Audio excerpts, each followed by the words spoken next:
தற்காத்திட வந்த வல்லாத்தான் வைகுண்ட மாமுனியுடைய காலடி தொழுது பணிந்து வணங்கி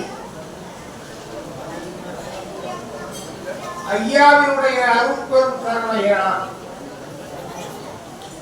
அவருடைய பெரிய திருநடையில் ஐயாவினுடைய பொன்னேரி கூடு நமக்காக தவறிருக்கிற பள்ளியறையின் முன்னால் முதற்கிழமையான இன்று ஐயாவை வணங்கி அவர் அருள் பெறுவதற்கு வந்திருக்கிற அன்பு உள்ளம் அரவணைக்கும் பண்பு உள்ளம் கொண்ட ஐயாவை பெரியோர்களுக்கும் தாய்மார்களுக்கும் பணிவான வணக்கங்களையும் வாழ்த்துக்களையும் சொல்லி நாம் நம்மை மாற்றுவோம், நல்லுறவு படைப்போம் என்கிற செய்தியை உங்களுக்கு எடுத்துச் சொல்வதற்கு கடமைப்பட்டிருக்கிறேன். நாம் நம்மை மாற்றுவோம், நல்லுலகு படைப்போம் என்றால் அந்த நல்லுலகுதான் தர்மயுக வாழ்வு. ஐயா நமக்கு தருவதற்கு நிச்சயித்திருக்கிற அந்த தர்மயுக வாழ்வை நாம் பெறுவதற்கு நம்மை மாற்றுவோம். அந்த நம்மை மாற்றுவோமில் தான் எல்லா விதமான செய்திகளும் உள்ளடங்கி இருக்கிறது என்பதை உணர்ந்து கொள்வதற்காகத்தான் இதை உங்கள் மத்தியிலே நான் எடுத்துச் சொல்வதற்கு கடமைப்பட்டிருக்கிறேன். நாம் எதற்காக நம்மை மாற்றிக்கொள்ள வேண்டும், ஏன் மாற்றிக்கொள்ள வேண்டும் என்கிற கேள்வியை நாம் எழுப்பி பார்ப்போமே. ஆனால் இந்த திருநடை இந்த உலகத்திற்கு சொல்லி இருக்கிற தர்மயுக செய்தியை உலகில் இருக்கிற எந்த நடையும் சொல்லவில்லை.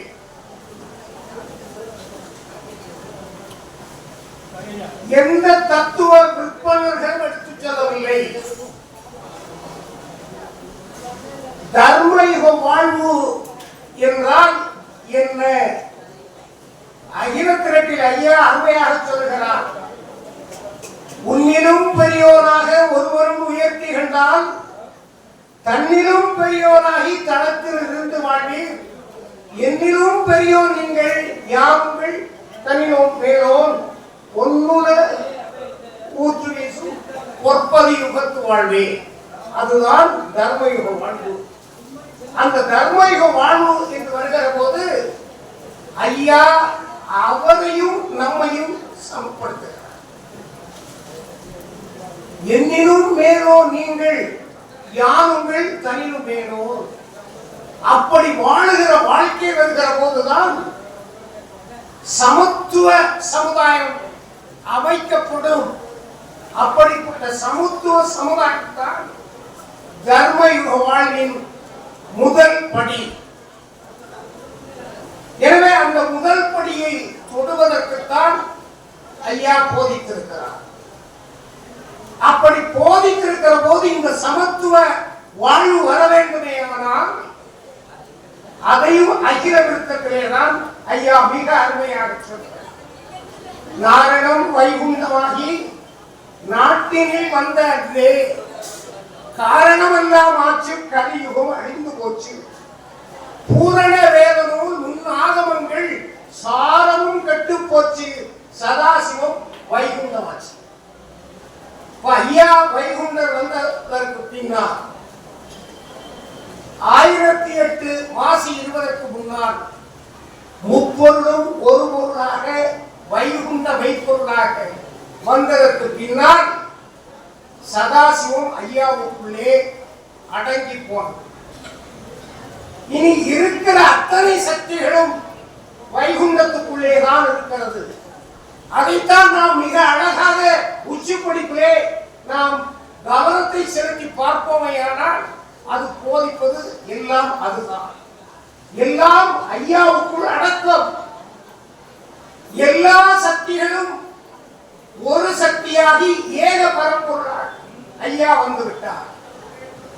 இதற்கு முன்பு இருந்த கடவுள்கள் சமத்துவத்தை இந்த உலகத்தில் போதிக்கவில்லை, எடுத்து சொல்லவில்லை.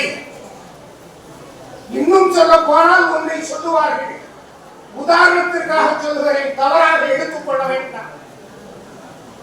வேதங்களுக்கு ஆண்டவன் கட்டுப்பட்டவர். அந்த வேதம் எங்களுக்கு கட்டுப்பட்டது என்று சொல்லக்கூடிய நிலையில் ஒரு சமூகம் இருந்து கொண்டிருந்தது. அப்படின்னா அர்த்தம் என்ன? வேதத்துக்கு ஆண்டவன் கட்டுப்பட்டவன், அந்த ஆண்டவனை கட்டுப்படுத்துகிற வேதம் எனக்கு கட்டுப்பட்டது என்றால் நான் ஆண்டவனுக்கு மேலானவன் என்று சொல்லக்கூடிய ஒருவன் தான் தீண்டாமை என்கிற தீவை, சமத்துவத்தை சீரழிக்கிற கொள்கைகளை, கோட்பாடுகளை உலகத்திலே எடுத்து சொன்னான். எனவேதான் அவன் சொன்னான், வேதங்களை படிக்கிற தகுதி நமக்கு கிடையாது, கோயில்களுக்குள்ளே செல்லுகிற தகுதி நமக்கு கிடையாது. எனவேதான் நாம் தீட்டுக்குள்ளானவர்கள், தீண்டத்தகாதவர்கள் என்று ஆலயத்திற்கு வெளியே நம்மை வைத்துவிட்டு நம்மை நாளாந்தர குடிமராக நடத்தினார். அப்பொழுதுதான் ஐயா நமக்காக கடவுளாக வருகிறார். நம்மை ரட்சிக்க வந்தவர் ஐயா வைகுந்தர், நமக்கு வாழ்வு வந்தவர் ஐயா வைகுந்தர். தர்மயுக வாழ்வுகளுக்கு நிச்சயம் வந்து உத்தரவாதம் பெற்றிருப்பவர் ஐயா வைகுந்தர். அந்த உத்தரவாதத்தினுடைய அடிப்படையிலே நாம் தர்மயுக வாழ்வு பெற வேண்டும் என்றால் நம்மை மாற்றிக்கொள்ள வேண்டும் அல்லவா? நம்மை எப்படி மாற்றிக்கொள்வது என்பதற்காகத்தான் நான் இரண்டாவதாக சொல்றேன். அந்த விருப்பம் நாரணர் வைகுண்டமாகி நாட்டினில் வந்தே காரணமெல்லாம் ஆட்சி கலியுகம் அழிந்து போச்சு, பூரண வேத நூல் முன் ஆகமங்கள் சாரமும் கெட்டு போச்சு, சதாசிவம் வைகுண்டம். அப்போ இதுக்கு முன்னிருந்த நிலைப்பாடுகள் எல்லாம் தகர்ந்து விட்டது, அவைகளெல்லாம் நீர்த்து போய்விட்டது. அவைகளெல்லாம் இந்த சமுதாயத்தை வாழ வைப்பதற்குரிய போதனைகள் என்கிற தகுதியை இல்லாமலாகி ஆக்கிவிட்டது. எனவே அவைகள் வேண்டாம். நீ வாழுகிற வாழ்க்கை முறை நான் தருகிறேன் சொல்லுவார்கள். தவத்தால் தான் எல்லாம் முடியும், தவ வாழ்வு வேளானது என்று சொல்லுவார்கள். ஐயா எதிர்மறையாக இல்லறத்தை விட்டு தவம் வேறு இல்லை என்று நமக்கு ஒரு புதிய தத்துவத்தை, இல்லறம்தான் பெரிது, உலகை காக்க வேண்டுமேயானால் இல்லறத்தோடு தான் வாழ வேண்டும், இல்லறம் என்பதுதான் நல்லறம் என்பதை இந்த உலகத்திற்கு போதித்த முதல் போதனை ஐயாவினுடைய போதனை என்பதை நாம் மறந்துவிடக் கூடாது. சமத்துவம் என்கிற கோட்பாட்டை உலகில் முதலாக போதித்தது ஐயாவினுடைய போதனை தான். நீங்கள் இந்த உலகத்திலே பெரிய பகுத்தறிவு, இதைத்தான் எல்லோரும் ஏற்றுக்கொள்ள வேண்டும் என்று சொல்லக்கூடியவர்கள் எல்லாம் சொல்லுகிற சித்தாந்தத்தினுடைய பிறப்பிடம் ஐயா வழியுடைய பிறப்பிடம், ஐயாவினுடைய போதனைகள், ஐயா அகில திரட்டின் மூலமாக தந்தவிதம். எனவே இதற்கு முன்னிருந்த தர்மங்களை அவைகளெல்லாம் அதர்மமாகத்தான் மக்களுக்கு இருந்தது. நான் தீண்டப்படாதவன் என்பதை ஒரு தர்மம் ஏற்றுக்கொண்டிருந்தது. அப்படி இருப்பது தர்மம் அல்லது அதர்மம். தாழ கிடப்பவர்களை தற்காப்பதுதான் தர்மம் என்கிற ஒரு புதிய தர்மத்தை உலகறிய உயர்த்தி கொடிவில் பிடித்து சொன்னவர் ஐயா வைகுண்டர். அந்த வைகுண்டரை நாம் நம்மை ரட்சிக்க வந்த கடவுளாக ஏற்றுக்கொண்டதால் தான் இங்கு வந்திருக்கிறோம். அவரே எல்லாம், அவரால் தான் எல்லாம் என்கிற முடிவை எடுத்துக்கொண்டுதான் இந்த நடைக்கு நாம் வந்திருக்கிறோம். அதனால்தான் சொல்லுவோம் சர்வமும் வைகுண்டமயம். அந்த சர்வமும் வைகுண்டமயம் என்கிற நிலைப்பாட்டுக்குள்ளே நீங்கள் வர வேண்டும். அதுதான் நம்மை மாற்றிக்கொள்ள வேண்டும் என்பதற்குரிய வழிகோட்டுதலாக உங்கள் மத்தியிலே நான் எடுத்து வைப்பதற்கு கடமைப்பட்டிருக்கிறேன். எனவே நாம் வாழ்வு பெற வேண்டுமே ஆனால் இந்த உலகம் ஐயாவின் பின்னாலே வர வேண்டுமே ஆனால் ஐயா தந்திருக்கிற போதனைகளை தலைமையில் கொண்டு நாம் வாழ வேண்டும். நான் அடிக்கடி சொல்லுவேன், கேட்கிற போது சில நேரம் அரைத்தமாவே அரைத்தது போல தோன்றும். தீண்டாமை ஒழிப்பதற்கு எத்தனையோ போராட்டங்கள் இப்பொழுது கூட குரல் இருந்து கொண்டிருக்கிறது. சொல்லுகிறார்கள், தீண்டாமையை எதிர்ப்பவர்கள் தானே இருக்கிறீர்கள், இன்னும் தீண்டாமை இருக்கிறது என்று சொல்லுகிறார்.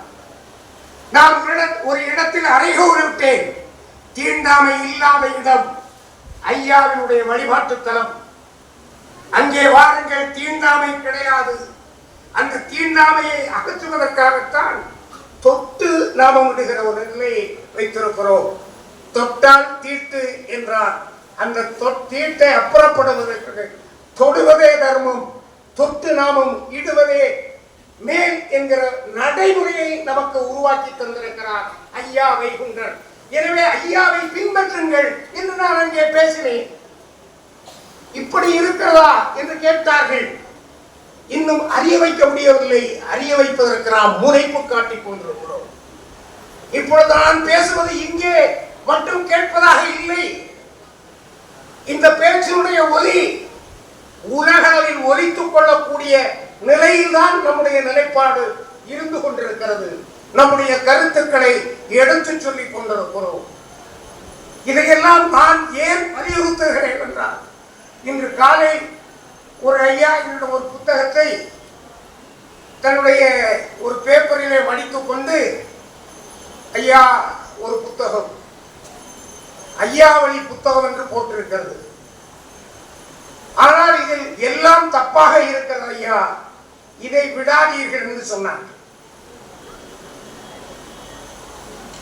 வாங்கினேன், படித்தேன், பிரித்து பார்த்தேன்.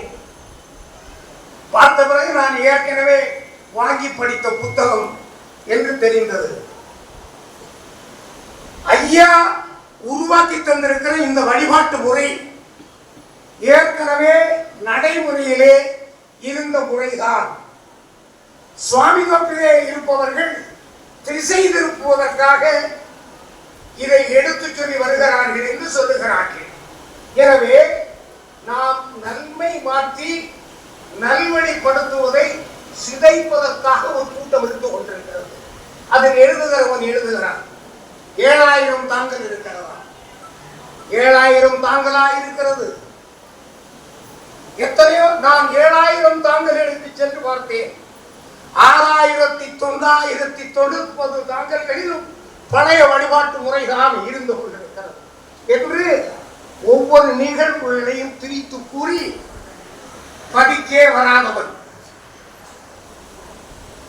82வது வருடம் மதகலவரம் இந்த மாவட்டத்தில் நடந்த போது எனக்கு பின்னால் பிஏவாக இருக்கிற சூழ்நிலையில் எல்லா இடங்களிலும் பாதிக்கப்பட்டவர்களுக்கு நான் ஒரு வழக்கறிஞர் என்கிற நிலையிலே உதவி புரிகிற போது என் பின்னால் இருந்தவர் வாய்ப்பு கிடைத்திருக்கிறது, ஆளுநராக இருக்கிறார்.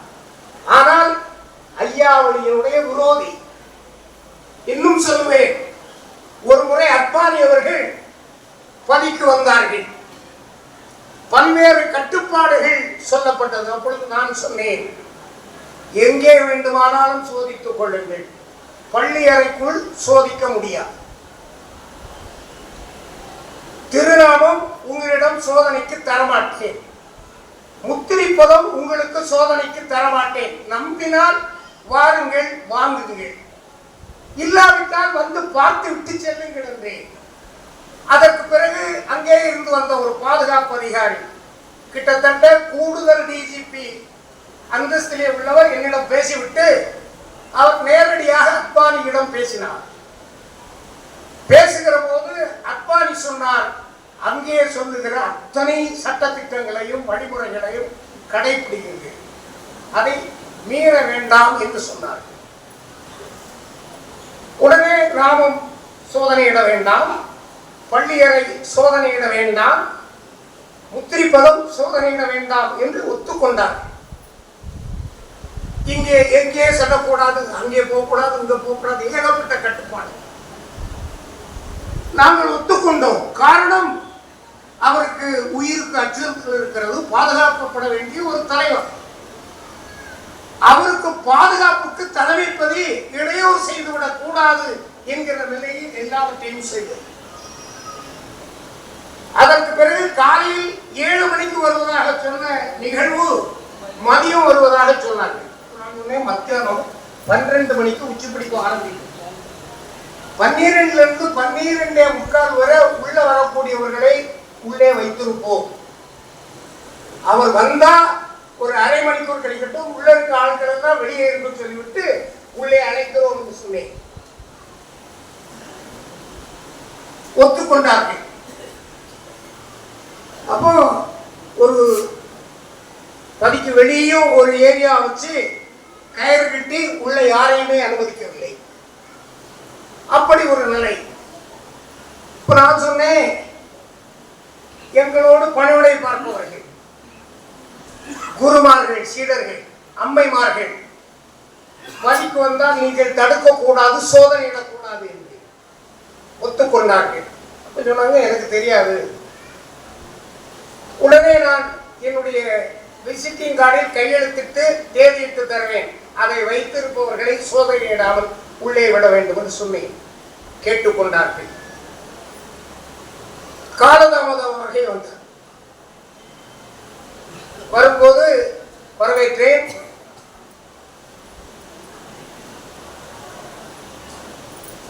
கைப்பிடித்து பதினடைக்குள்ளே வருகிற போது நான் சொன்னேன், எல்லாரும் தலப்பா கட்டிட்டு வரணும்னு. உடனே பொன்ராதாகிருஷ்ணன் கூட வந்தவர்கிட்ட அத்வானி சொன்னாரு, இங்க இருந்து சொல்லக்கூடிய இன்ஸ்ட்ரக்ஷன் எதையும் கேட்டுங்க, கேட்காதவர்கள் யாரும் உள்ளே வர வேண்டாம் என்று சொன்னார்கள். அப்பொழுது சாதாரணமான ஒரு தலைவராக இருந்த இல கணேசன், நான் சட்டையிட மாட்டேன் என்றார். நான் உள்ளே விட மாட்டேன் என்று அத்வானி கெட் அவுட் என்று அவரை சொல்லிவிட்டார். அது அவருடைய பெருந்தன்மை. உள்ள வந்து நிற்கிறார். பாதுகாப்பு அதிகாரிகள் சொல்கிறார், அவர் குண்டு துளைக்காத உடை அணிய வேண்டிய நிலையில் இருக்கிறார். அது சட்டை மாதிரி தான் இருக்கும், என்ன செய்வது என்று கேட்டார். அத்வானி கடத்துவதற்கு தயாராகிவிட்டார். நான் சொன்னேன், விதிவிலக்கு. எங்களில் கூட திருமணமான நாள் மாப்பிள்ளைக்கு பதிக்குள்ளே சட்டையோடு வருவதற்கு அனுமதி கொடுத்திருக்கிறோம். அதுபோல அத்வானி குண்டு துளைக்காத ஆடையை அணியக்கூடிய நிலை இருப்பதால் அவரை அனுமதிக்கிறோம் என்று சொல்லி அனுமதித்தோம். அன்று வெளியே உள்ளே தலைப்பாகை கட்டிவிட்டு வரமாட்டேன், அது இந்து மத விரோதம் என்று சொன்ன நபர் இந்த புத்தகத்திற்கு முன்னுரை எழுதியிருக்கிறார். எனவே நாம் கடைபிடிக்கிற தர்மம், தாழ கிடைப்பாரை தற்காப்பதே தர்மம். நாம் கடைபிடிக்கிற தர்மம் இல்லறத்தை விட நல்லறம் வேறு கிடையாது என்கிற தர்மம். நாம் கடைபிடிக்கிற தர்மம் வைகுண்ட தர்மம். இந்த வைகுண்ட தர்மம் தான் நமக்கு வாழ்வளிக்கிற தர்மயுக வாழ்வை தருகிற தர்மம். இந்த தர்மத்தை தக்க வைப்பதற்கு நான் உங்களை பார்த்து வேண்டுவதெல்லாம், உங்களுடைய திருநாமம் ஐயா உங்களுக்கு அடையாளம். என் பேரால் முத்திரிகள் இட்டோரே நன்றாவார் என்று சொன்ன இந்த முத்திரியை தொடர்ந்து அணிந்து கொள்ளுங்கள். ஐயாவினுடைய பிள்ளையாக வாழுங்கள். ஐயாவே எல்லாம் என்கிற உணர்வோடு வாழுங்கள். சர்வமும் வைகுண்டமயம் என்கிற உணர்வோடு வாழுங்கள். வெல்லுவோம் கலியை, அடைவோம் தர்மயுக வாழ்வை என்று சொல்லி ஐயாவினுடைய திருநடைக்கு வந்திருப்பவர்கள் எல்லாம் ஐயாவினுடைய இல்லம் செல்லும் போது நினைத்ததையெல்லாம் நிறைவேற்றி தாருங்கள். நிறைவேற்றி தாருங்கள் ஐயா வைகுந்தா என்று உங்களுடைய காலடி தொட்டு வணங்கி தர்மம் நிறைவேறிவிட்டது.